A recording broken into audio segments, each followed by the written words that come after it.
Evening, folks. It's your old buddy Tucker again, and I'm gonna tell you a story tonight that you ain't gonna believe, 'cause I barely believe it myself. Well, now, I reckon y'all have heard plenty of holler tales about hanks and witches and strange lights floating through the trees, but I doubt you've ever heard the one about the Talking Coon Dog. At least not the way it's been passed on down to me. You see, out here in the mountains, we've always known animals see things that we don't see. Why, an old hound will bark at shadows and things that we can't make out, or wag at folks we can't see. But every now and then, if the moon's right and your heart's soft enough to hear, one of them might just open up his mouth and speak plain as you or me. And what's he got to say, you ask me? Well, that's what's worth listening to. Well, it all started. Old Man Jeb was the first fella I ever heard this tale from. He's a hard hunter and stubborn as a fence post. Mean when he got riled, but mostly he was a good-hearted feller.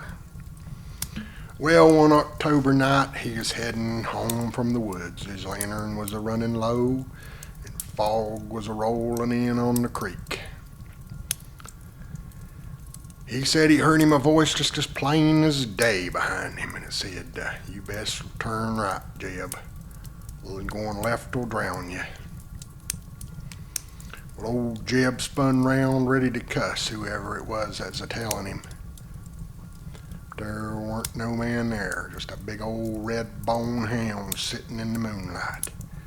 His eyes were shining and his tail was a-swishing slow. "Don't stare at me like I'm the devil," the dog said, calm as a preacher at supper. "The creek's swollen. Cross it tonight and you'll be washed clean to the Ohio. Take the right fork and you'll see your porch light safe." Well, now, old Jeb, he weren't the type to scare easy, but he said his knees went weak as spring mud. Still, he took the right fork. Well, what do you know, next morning, sure enough, that creek had busted banks and sweeping fence posts clear off. That dog had saved him, no two ways about it. Well, years passed on by and Jeb nearly forgot about it, except on nights when the fire burned low and he needed a tail to keep him company. Then times got hard, the crops failed and the bills piled up high. Well, Jeb got it in his head to sell the farm his granddaddy had built. Well, the night before he was going to be signing the papers, he was sitting on his porch, worrying a stub of tobacco. Out of the shadow stepped that same old redbone, just a-sitting as polite as at the porch steps. "Well, sell what you like, Jeb," the hound said, and his voice was low, "but you can't sell roots. You'll cut 'em and you'll bleed." Well, Jeb told me his eyes filled right up with tears. He put them papers in the stove that night and let 'em burn on up. And wouldn't you know, next season turned rich.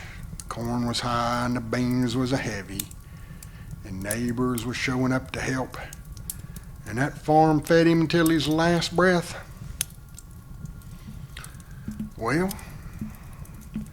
the last time old Jeb saw him, he was old and near blind. He couldn't walk the ridge no more. One evening he felt a warm head settle on his knee. He reached down and there was that old redbone again. His coat still shining like it caught moonlight from inside. "Don't be afraid, Jeb," the old dog whispered. "The woods know your name. You'll not be lost." Well, that night Jeb passed away in his sleep, just as peaceful as a babe. His kinfolk swore they heard a hound baying soft in the distance, though no dog lived within miles. Well, now, folks been arguing ever since. Some say it's an angel wearing a hound's hide. Other folks say it was Jeb's own conscience talking to him. 'Cause the mountain sometimes speaks through the mouths we trust the most. Me, well, I don't rightly know, but I do know this. When the night gets thick and the path looks mean, wisdom has a way of showing up. Might be a neighbor, might be a verse of scripture floating through your head. And maybe, just maybe, it's an old hound sitting calm in the moonlight telling you which fork to take. So if you're ever out there walking these mountain trails with your ears sharp and your heart heavy and you hear your voice that don't quite fit the night, well, I just suggest you don't spook too quick. It just might be an old talking coon dog. He might be sent there to set you straight. He might be going to remind you not to sell what's precious to your heart. He might be telling you that the woods know your name too. Now pull them old covers up and close your eyes and rest easy. If that old hound dog shows up in your dreams, don't be afraid to listen. Old feller's got him a way of knowing where home is. And I guess that's the story about the old hound dog that talked. Now you can believe it or not believe it, I don't know, but I do know old Jeb, and I know Jeb believed it, and I know Jeb was a church-going man that wouldn't tell no tall tales if he knew them to be untrue, so I don't know what to think. I just believe him, take him at his word. He's a fine feller, and he says a coon dog talked to him well.